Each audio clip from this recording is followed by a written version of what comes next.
And the latest Kilcoyne Conversation, we're with the Colonel. I was going to say a former Marine, Jack Jackson, but I've been scolded in the past. There's no such thing as former, is there? There is not. Once you're a Marine, always a Marine, Martin. So how do most people, when they come up and say hi, which, by the way, as we're taping this, a young lady walks up and says, "Hi, Grandpa," and I thought, well, that's not nice to call an older guy Grandpa, but it actually was your granddaughter. It was. It was my granddaughter, Jordan Beck. She strolled by as we were having a cup of coffee prior to the interview. I've been called Grandpa. I've been called Colonel. I've been called Jack, and my wife calls me not late for dinner. And you texted me the other day as we're setting this up, and I did wonder this, as somebody who's been in the military your whole life, you sent me a note and said, Wilco. And I turned to my wife and I said, I don't know what that means. So I looked it up and it said, will comply. That is correct. Okay, so how often in your life are you still using military terms? Quite often, perhaps on a daily basis. Some of the times it's, what time will you be at the meeting? Oh, it's 0900 or 1300. And I'll get a text back say, what time is that? We don't have a 13 on our clock. Now that one I could have figured out. But I wanted to talk to you. You know, it's 4th of July weekend, so people think, you know, Patriot thoughts, the flag. And I was really impressed with your story. And a lot of folks have known you over the years. But we were down at Perryville where they have America's Wall, the Vietnam replica wall. And you're somebody who served quite notably in Vietnam. But I love your story, and it's hard on the TV side. We did some Fox 2 clips, and I got a lot of people texting me, said, hey, I knew him out at Boeing, but I wanted to go a little more in depth because I love your story. You weren't destined for the military, right? Tell people, you get out of Purdue, you're a college graduate, and you headed where?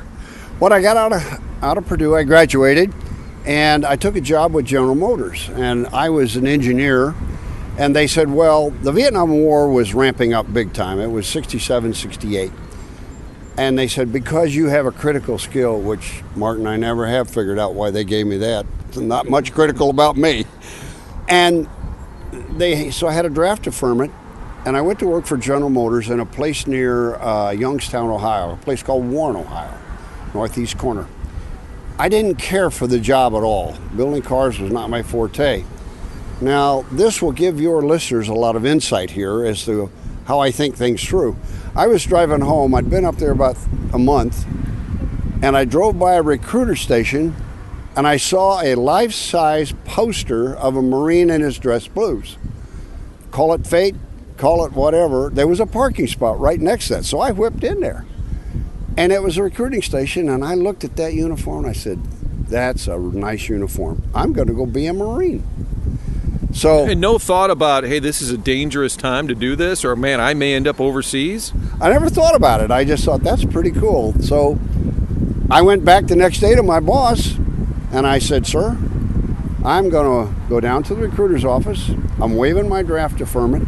I'm going to go be a Marine. Now, I'm a country boy, Martin, from Indiana. I didn't know anything about the military other than my father was a World War II veteran. Shot up pretty bad, but I understood it. And so I went in, and his name was Bob Clark. And I said, Mr. Clark, here's my notification. I'm resigning. I'm waiving my draft deferment. I'm going to go be a Marine. Well, he looked up at me and said, would you like to fly airplanes? I didn't know Marines had airplanes at the time. So I said, no, sir. I don't want to be in the Air Force. I want to wear those dress blues of a Marine. And his exact words to me, and you can feel free to use it in our interview if you wish, come here, you knucklehead, and explain to me how Marines had airplanes. That sounded pretty cool. I'd never been in an airplane in my life up until I graduated from college for interviews for jobs. So I go down, we take the test, I pass the test, I swore in, and in 1960, January 67, I took off for officers candidate school in Quantico, Virginia, and got my commission as second lieutenant, which left me kind of a side story here. My grandparents were country farmers from Indiana, and I got a letter at home that said from my grandmother, I'm so proud of you. You went right to second lieutenant. You didn't stop at first.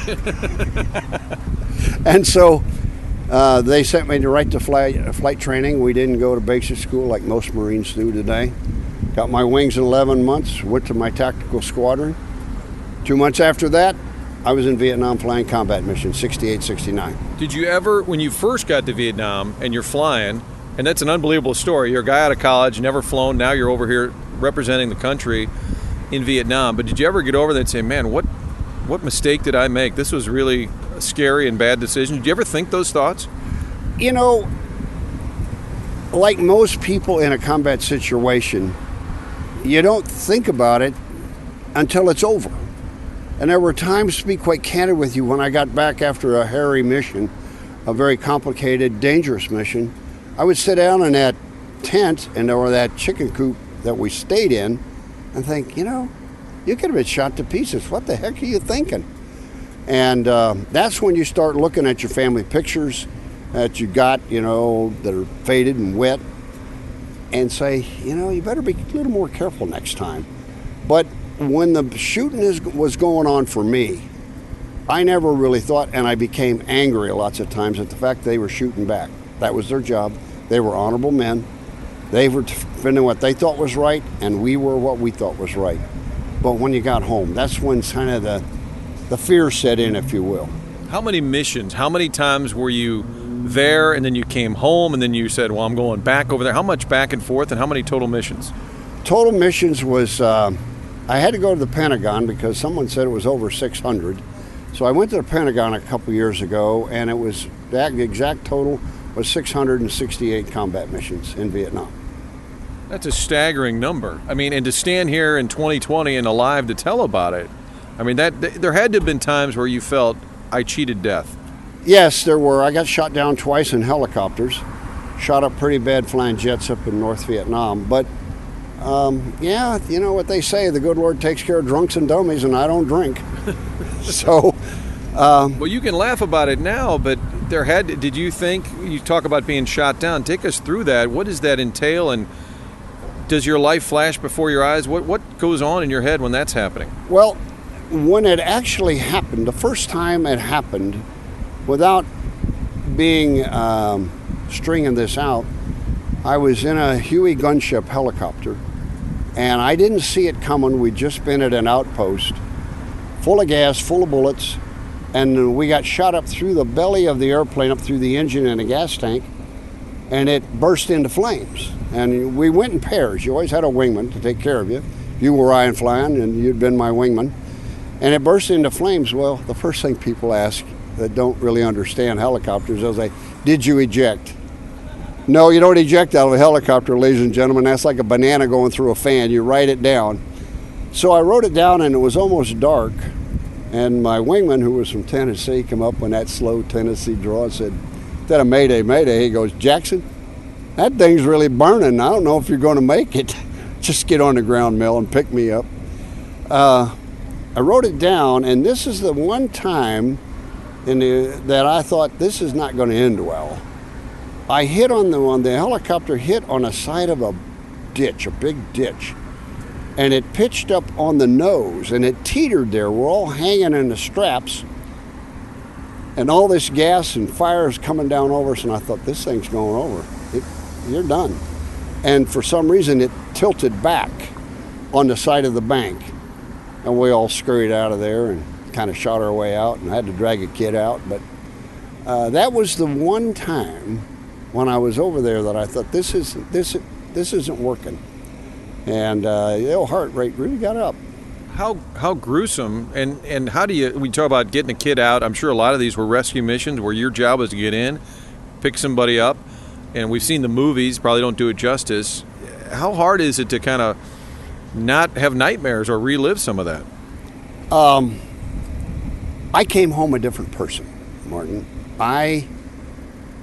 To this day, the human mind, in my humble opinion, is a very, very fine part of your body.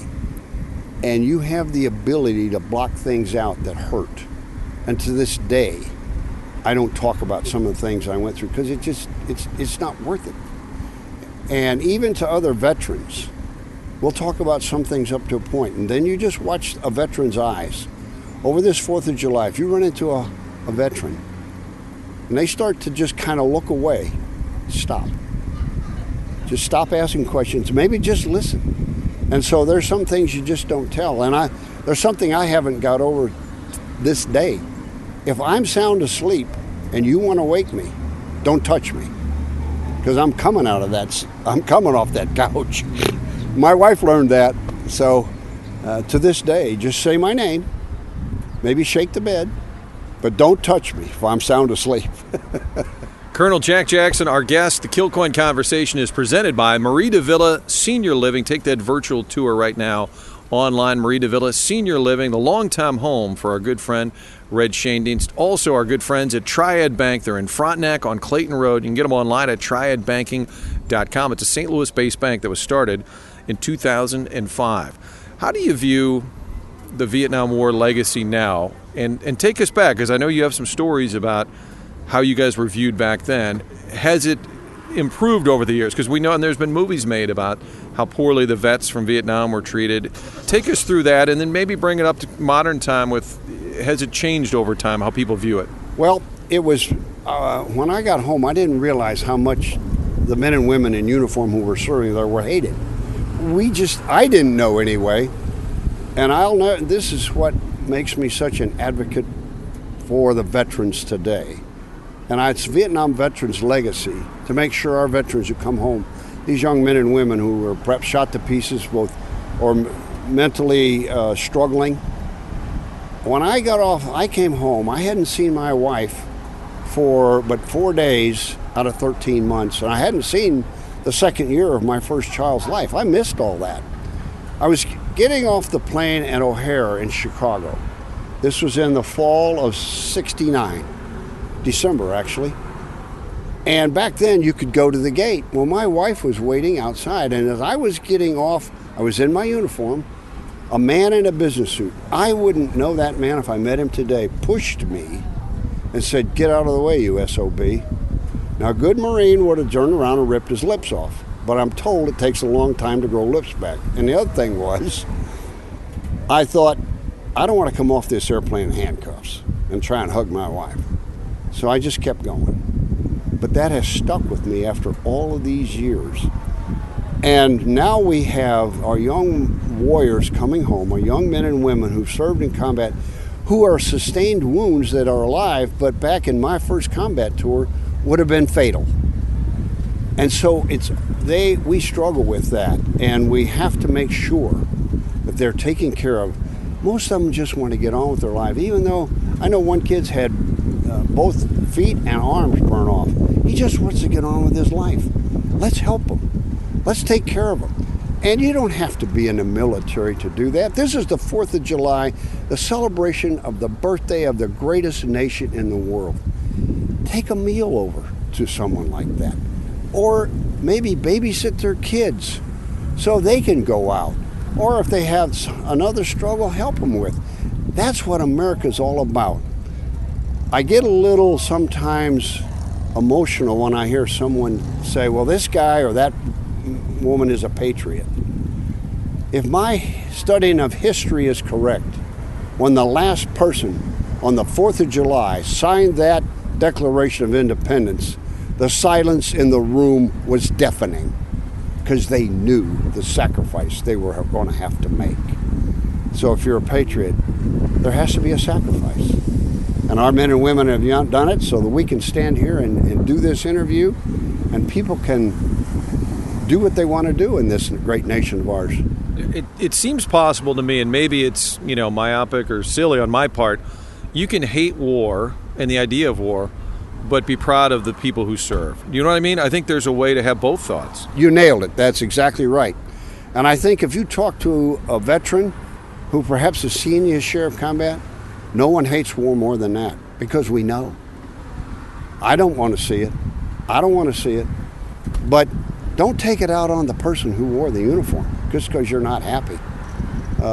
There's other ways to take care of that situation. You are absolutely right.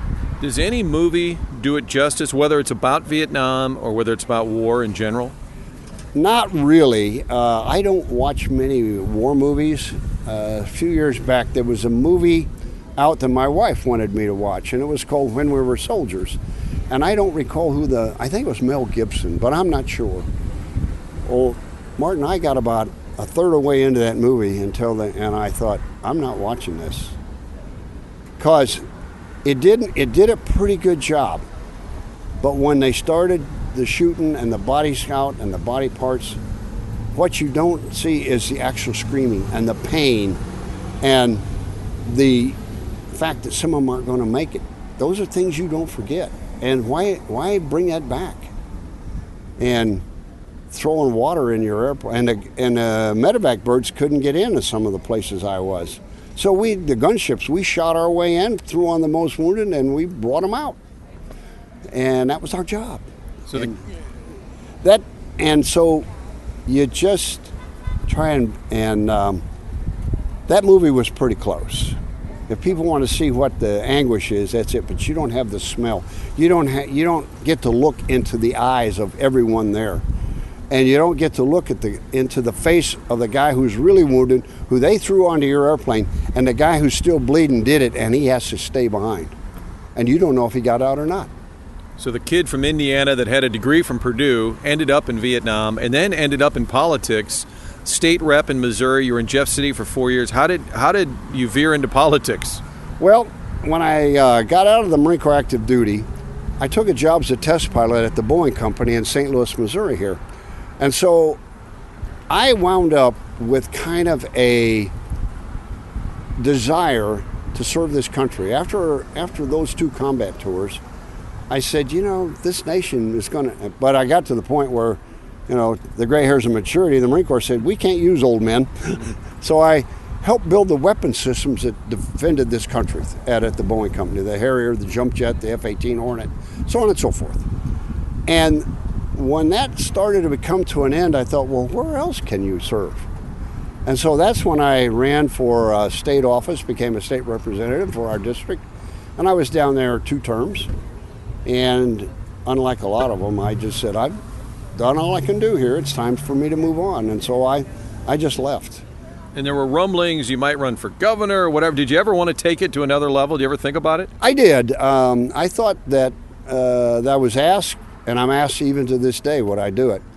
And my big goal, I thought, was lieutenant governor at the time, simply because that office you're the head of 11 or 12 different committees, from social services to veterans to children's welfare, and you can make such an impact there that was kind of at the time, but my frustration with the system kind of took over, and I got so frustrated with the way the money was being spent, and I couldn't do anything about it. And I said, okay, it's time to move on and help the guys who can handle that part and be a kingmaker. You wrote an open letter, I believe that's what it would have been, when Barack Obama was getting sworn in to take over for the first time in office, and you had a line about patriotism over politics, and let's support the commander-in-chief, and whether you're Republican or right-wing or whatever people would say about it, you feel it's important, though, like we got to put some of that aside, and true patriotism is supporting the leaders, whether you voted for them or not. Is that your belief? Yes, it is. I think one of the most esteemed offices in our nation is the President of the United States. Now, whether I voted for that man or not, when he's in that office, I will support his policies up to a point if they start to hurt it or I disagree. But I will never, ever degrade the office or the man the people of this country have sent there. I'm not going to do it. I'm not going to do it. Too many people have died to give us the right to stand up and say the pledge or put our hand over our heart or kneel in church, whatever it is. And that man has been sent there by the people of this great nation. Do not dishonor him or the office. His policies, perhaps? Yes. I was going to say you should write a book, but you already have. Way Beyond the Blue. Tell me about that title. Well, it's a title that someone said you ought to write a book. And I couldn't do it myself. I had to have a ghostwriter. I tried about 4 pages, and you could appreciate this. You write well, and when I hit spell check on my screen, the screen came up and says, "You got to be kidding."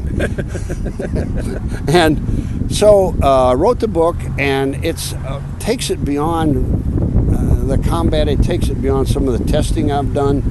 It takes it into how some of my life experiences affected my family and the nation. And so I wrote it, and it's a good book. I liked it. Way Beyond the Blue. You can get online and find that. Jack Jackson, the Colonel, with us on this 4th of July weekend. Let's end on this thought. You've seen a lot. You know about politics. You know about military. What about our country? Where do you see us headed? Are you still hopeful? What are your dreams for our country? Well, I have watched some of the things that go on, and some of it I think is totally wrong. Others there is a just cause there. The approach that you take, be careful. And I think our country is going to climb, it's going to grow, we're going to get out of this mess. We have a virus right now that has got people so distraught. But look at the bright side. If our founders who signed that Declaration of Independence can give up their homes and their lives, maybe it won't be so bad to wear a mask another couple months. But don't give away your freedoms. And I will leave you with this thought about veterans and the people in the military on this wonderful 4th of July. The men and women who put on the uniform, we don't play politics. We only defend it. That's the Colonel, Jack Jackson. Happy 4th of July weekend, everybody. Thanks for tuning in to the Kilcoyne Conversation. Get subscribed. You can find it at YouTube and Spotify, all your normal podcast outlets, whether we're talking to Gary Pinkel, Ozzie Smith, who knows, or a colonel from the military. Make sure you get signed up. Until next time, I'm Martin Kilcoyne.